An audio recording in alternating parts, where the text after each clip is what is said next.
दोस्तों आज के इस वीडियो में हम दिल्ली डीएलएड एंट्रेंस एग्जाम में पूछे गए साइंस के मोस्ट इंपॉर्टेंट टोटल 20 क्वेश्चंस करेंगे।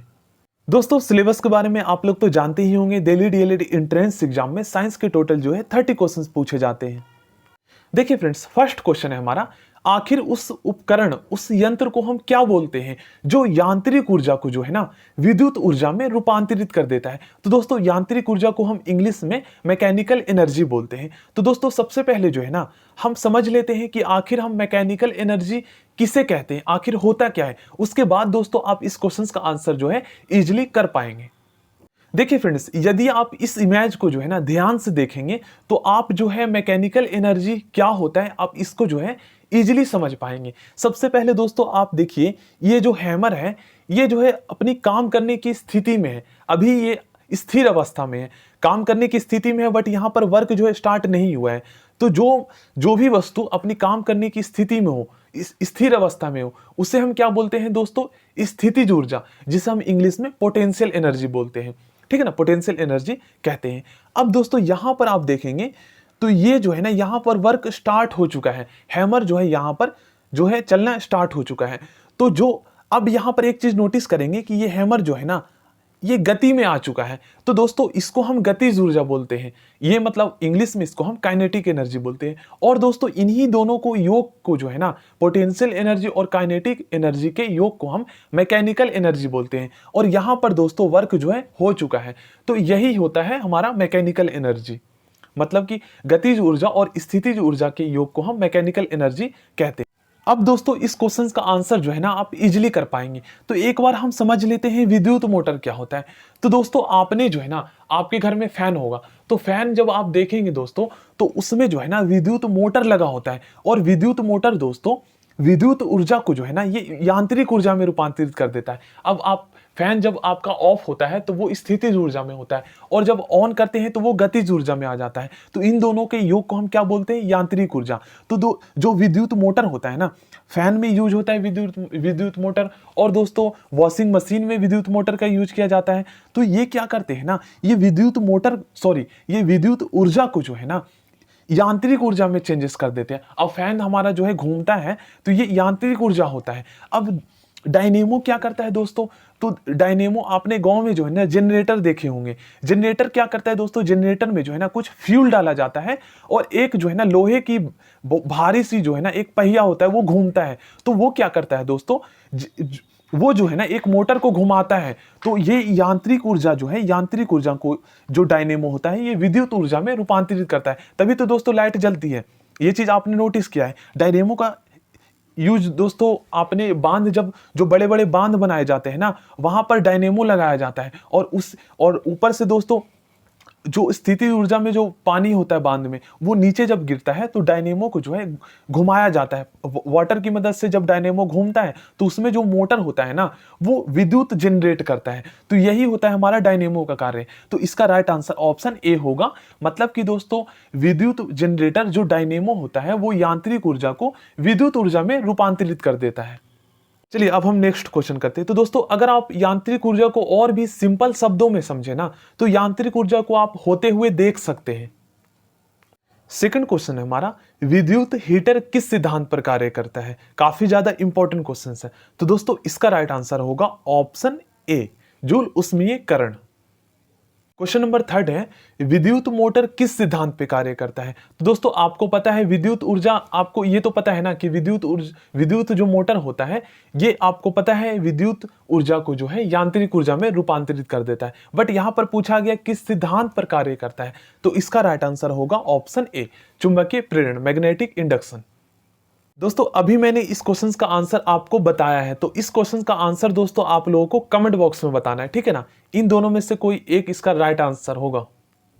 देखिए फ्रेंड्स, क्वेश्चन नंबर 5 काफी ज्यादा इंपॉर्टेंट है, और इसमें दोस्तों बहुत बार स्टूडेंट जो है ना कंफ्यूज हो जाते हैं। देखिए विद्युत हीटर का जो तंतु होता है वो दोस्तों नाइक्रोम का बना होता है, फिलामेंट जो है वो नाइक्रोम का बना होता है। और यहाँ पर दोस्तों जो विद्युत बल्ब होता है ना उसका फिलामेंट जो है टंगस्टन का बना होता है। तो इस चीज को आपको ध्यान में रखना है। विद्युत हीटर का अगर पूछा जाए तो नाइक्रोम लगाना है, और विद्युत बल्ब का अगर फिलामेंट पूछा जाए तो टंगस्टन बताना है आपको। चलिए नेक्स्ट क्वेश्चन करते हैं। तो किसका प्रयोग घरों में शॉर्ट सर्किट से बचने के लिए किया जाता है? इसका आंसर दोस्तों मोस्टली स्टूडेंट जानते ही होंगे, विद्युत फ्यूज का जो प्रयोग है घरों में शॉर्ट सर्किट से बचने के लिए किया जाता है। ऑप्शन ए इसका राइट आंसर होगा। देखिए फ्रेंड्स, क्वेश्चन नंबर 7 काफी ज्यादा इंपॉर्टेंट है। ध्वनि ऊर्जा को जो है ना विद्युत ऊर्जा में रूपांतरित करता है। आखिर उस उपकरण, उस यंत्र को हम क्या बोलते हैं? तो इसका राइट आंसर होगा option B, microphone. Question number 8 करते हैं। तो यहां पर पूछा गया है ऊष्मा ऊर्जा को यांत्रिक ऊर्जा में रूपांतरित करता है। तो दोस्तों इसका राइट आंसर होगा ऑप्शन ए, इंजन।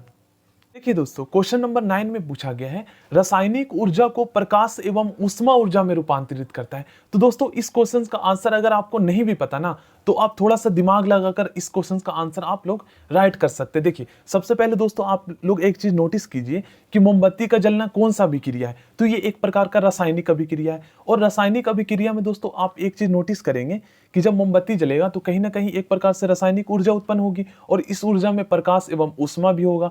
तो इसका राइट आंसर ऑप्शन बी हो जाएगा। क्वेश्चन नंबर 10 करते हैं। तो यह ऊंचाई मापक यंत्र है जिसका प्रयोग विमानों में किया जाता है। मतलब कि दोस्तों विमानों की ऊंचाई मापने के लिए किया जाता है। तो दोस्तों उस यंत्र को जो है हम एल्टीमीटर के नाम से जानते हैं। तो हिंदी में भी दोस्तों आप लोग नाम याद कर लीजिएगा। नेक्स्ट क्वेश्चन करते हैं, काफी ज्यादा इंपॉर्टेंट है। तो मोटर की गाड़ी की गति मापने वाला यंत्र भी कहा जाता है। मतलब उस यंत्र को हम क्या बोलते हैं? तो दोस्तों इसका राइट आंसर होगा आपका ऑप्शन ए, स्पीडोमीटर। क्योंकि इसका इस्तेमाल तो आपको पता ही है और इसका इस्तेमाल भी आपको पता है। क्योंकि दोस्तों सिस्मोग्राफ के द्वारा तो आपको पता ही है भूकंप की तीव्रता और उसका ड्यूरेशन पता लगाने के लिए किया जाता है। और लैक्टोमीटर द्वारा जो है दूध की शुद्धता मापा जाता है। तो इसका राइट आंसर तो यही होगा। चलिए क्वेश्चन नंबर 12, इसका आंसर दोस्तों आप लोग कमेंट बॉक्स में बताएंगे, ठीक है ना? तो इसका राइट आंसर होगा दोस्तों ऑप्शन बी, डायनेमोमीटर। चलिए क्वेश्चन नंबर 13 करते हैं। तो वर्षा की बूंद का आकार गोलाकार किसके कारण हो जाता है? तो दोस्तों इसका राइट आंसर होगा ऑप्शन ए, पृष्ठीय तनाव के कारण। क्वेश्चन नंबर 13 करते हैं। सॉरी दोस्तों, क्वेश्चन नंबर 13 तो हम कर चुके हैं, बट इस क्वेश्चन को एक और हम कर लेते हैं। देखिए, एक ऐसा यंत्र जिसका उपयोग हवा या दाब या वायु दाब मापने के लिए किया जाता है। तो मोस्टली स्टूडेंट दोस्तों इसका आंसर जानते ही होंगे, बैरोमीटर। क्वेश्चन नंबर 14 है हमारा, एक ऐसा यंत्र जिसका उपयोग महासागर में डूबी हुई वस्तुओं की स्थिति यहां पर आप लोग लिख लीजिएगा, स्थिति जानने के लिए किया जाता है। तो दोस्तों ये जो है ना, ये टॉपिक दोस्तों आपने क्लास 9th में पढ़े होंगे। इसका राइट आंसर होगा दोस्तों ऑप्शन ए, सोनार। अब दोस्तों सोनार क्या होता है? इसका फुल फॉर्म भी होता है।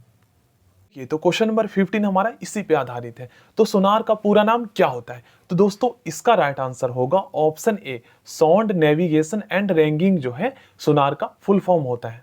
काफी ज्यादा इंपॉर्टेंट है ये। क्वेश्चन नंबर 16 करते हैं। तो यहां पर पूछा गया है किस यंत्र का उपयोग झूठ पकड़ने की यंत्र के रूप में किया जाता है? यहां पर लिख लीजिएगा यंत्र में या के रूप में, ठीक ना? यहां पर टाइपिंग में मिस्टेक हो गया है। तो दोस्तों इसका राइट आंसर होगा ऑप्शन बी, पॉलीग्राफ। दोस्तों हमारा नेक्स्ट क्वेश्चन है, स्टोमाटा रंध्र पौधे के किस अंग में पाया जाता है? तो इसका राइट आंसर तो दोस्तों आप लोगों को पता ही होगा, क्लास 8 में आपने पढ़े होंगे। ऑप्शन बी इसका राइट आंसर होगा। देखिए दोस्तों क्वेश्चन नंबर 18, इसमें दोस्तों पूछा गया है एसिटिक अम्ल का जो है ना IUPAC नाम क्या है?